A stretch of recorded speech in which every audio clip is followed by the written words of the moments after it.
Welcome, everybody, to the Rod Langway Fan Club podcast. I am your host, Geoff Roman, joined by Mark Cheknita. Greetings, everyone. And John Snowden. Hello, hello. This is a special trade deadline edition. We're going to talk about some of the big winners and losers at the trade deadline. Who do you guys think were the big winners? Well, I'm gonna stick with my Stanley Cup pick, the Colorado Avalanche, and I think the one thing that they were lacking was bottom six forwards, guys that can defend a lead. You know, we all know the Colorado Avalanche can fill up the net, but having those guys that can kill penalties and take those shifts late in the third period when you're nursing a 1-goal lead. I really like the addition of Arturi Lehkonen. This is a guy that I've obviously seen up close. I've watched a lot of Habs over the years, and he always finds another gear in the playoffs. And he's so defensively responsible. And this year he's been filling the net as well. He's got 13 goals so far on the year. So I think he's a great addition. Along the same line, same kind of player, defensive player, Andrew Cogliano. I think he can still be a contributor on a penalty kill, taking, a fourth line shift. Good depth forward. And I really like the addition of Josh Manson. He's a sandpaper kind of guy. He's had some injury problems in his career, but I still think he's got some gas in the tank for one big run in the playoffs here. And I think on the bottom pairing, it'll be nice that he can maybe slide in for a guy like Jack Johnson. He's probably a lot more responsible on the back end. So I think this is what they were looking for, just those depth pieces. The top end talent is not in question. So I think this is the team that's going to take it this year. And John, how about you? Well, I'd have to go with the Florida Panthers. I think they've made out quite well. They definitely acquired the sexiest forward in Claude Giroux. What an acquisition that's going to be for them. He's a guy, he can play center, he can play the wing. Certainly, he's going to give them a boost in the offense. And, a guy with quite a lot of playoff experience. He's made it to the Stanley Cup final before and has played quite a few rounds there in the Eastern Conference. So, I think they really look forward to seeing what he can do. They've also added quite a lot of sandpaper on the back end.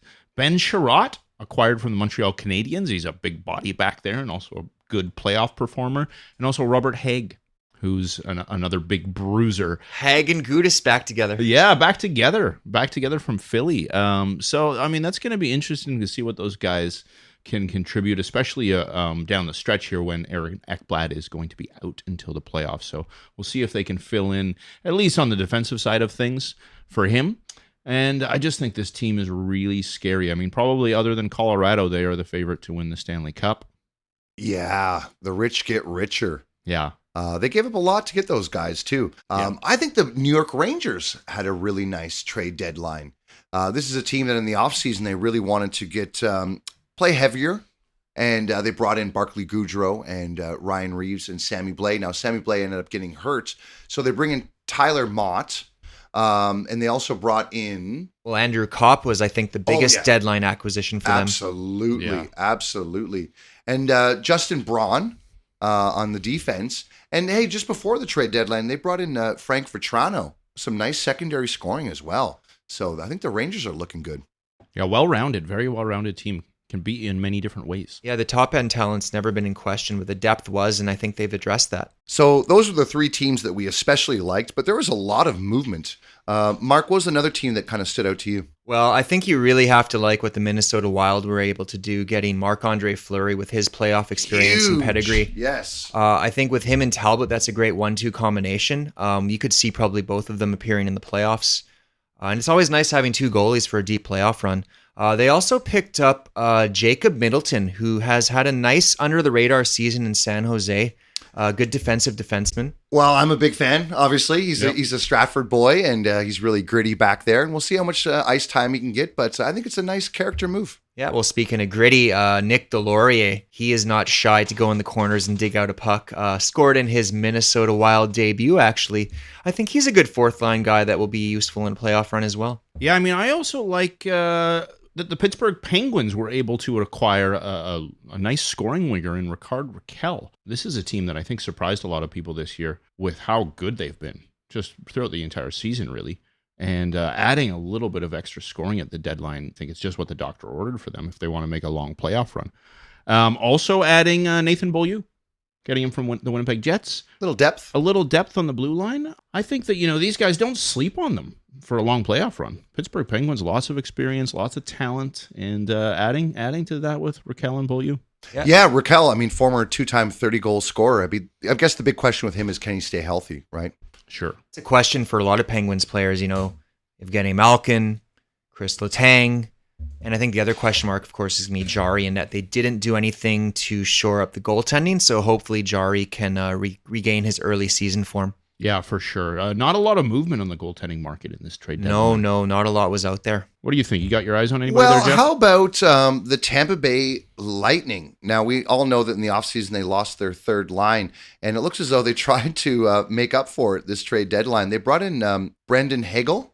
Yeah, no, Brandon Hagel is having a great season in Chicago. 21 goals at the time he was traded, but man, did they pay a steep price. They did. They gave up a lot. I heard Taves was not too happy about They it. gave up 2 first-round picks, Tampa Bay did, so Taves should be happy that the franchise is going to be in good shape, but I don't think he cares He about might their not be long-term around. He might prospects. not be around, No, that's no. right. And they also got Nick Paul from the Ottawa Senators, kind of a gritty guy. A little so sandpaper Yeah. as well. Not as good as the third line they had last playoff run, but those guys are going to be good contributors, I think. Yeah, and they always seem to get the most out of their players They as do. well. So you never know. You never know what they can throw together. Mark, what did you think of the Boston Bruins and their deadline moves? Yeah, well, they paid a very steep price to bring in Hampus Lindholm, but that guy, if he's healthy, he is a top pairing defenseman, without a doubt. And that's kind of been the hole that they've had in their team for a while now.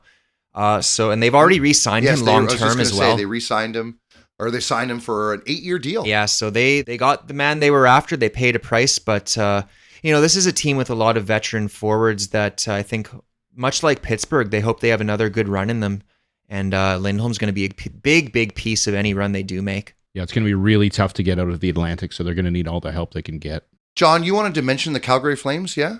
Yeah, I mean, this is the team that is probably looking strongest in the Pacific, surprisingly. But they go and they add some pieces up front. Tyler Toffoli, Great pickup for them. right? And another winger in Calle Yarncroke. No slouch himself. Serviceable player. Yeah, and then they add some depth with Ryan Carpenter. So a nice fourth liner that can maybe serve them in the playoffs as well. Fits in well with Sutter, I think. Yeah, absolutely. With a name like Carpenter, you got to say sandpaper somehow, right? Yeah, right. The Carolina Hurricanes have made some moves as well. Yeah, well, they were pretty quiet, but I think that getting Max Domi at a pretty reasonable price could turn out well for them. He's a guy that likes to get physically engaged. I think he's going to do well in a playoff atmosphere.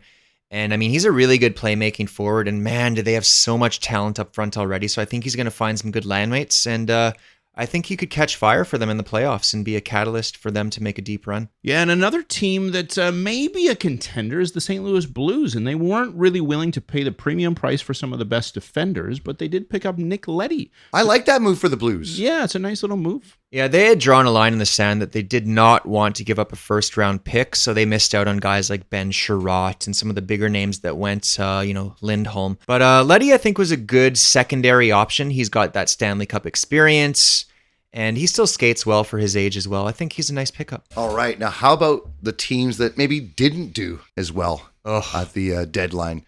I got a lot of friends back in Edmonton who are just really disappointed once again. I can't believe they didn't get a goalie.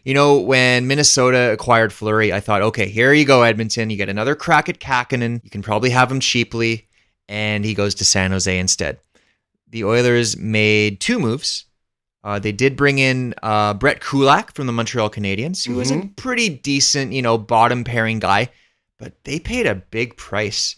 They gave up a second-round pick for this guy. A lot of people thought he'd be maybe traded for a 4th rounder at most. So overpayment, and doesn't really make sense in the scope of that they didn't do anything else of note. Well, I mean, they got Derek Brassard. Yeah. Yeah, also A not slightly better Kyle Turris, maybe? nothing to write home about. I was very disappointed with Edmonton, but I guess they sort of made their big move not that long ago, right? When they got Evander Kane. Yes. Yeah, that was their big move for sure. That's not the area of concern for them. We know they can score goals, but can they keep the puck out of their net? Well, another team that people are talking about that maybe didn't have the best trade deadline, the Toronto Maple Leafs. Let me hear your opinions first. Well, I don't think it's that bad. I mean, they've been up against the cap, right? So they didn't have a lot of room to move. They re-signed Riley this year, which was a big move for them. And so I don't know what they could have done. They did get Mark Giordano, who was one of the better defensemen available. He's old. There's no question about that. He's a former Norris Trophy winner. He's a big name, but I don't know what does he really have left at this stage in his career? That's a good question. He was a captain, though, so maybe some leadership and some experience. Sure, but again, these are things that look good on paper, but what can he do on the ice? Yeah. Well, the Leafs needed somebody, some more bodies back there on the blue line. They also got Colin Blackwell. I think he's probably a decent, top 9 guy. Yeah, depth forward. Yeah. I don't mind him. They're talking about getting a goaltender. They picked up Harry Sateri, and Great name. They got burned.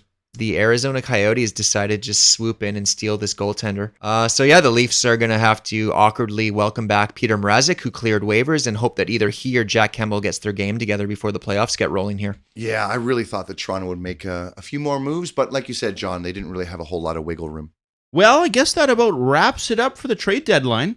Yeah, we hope you enjoyed that bite-sized episode. If you're hungry for more, don't worry, because we'll be back in less than a week with our stretch run report. Lots of things going on, playoff races, exciting times in the NHL. That's right. So stay tuned. We'll see you soon. Thanks for listening. I hope you had yourselves a time.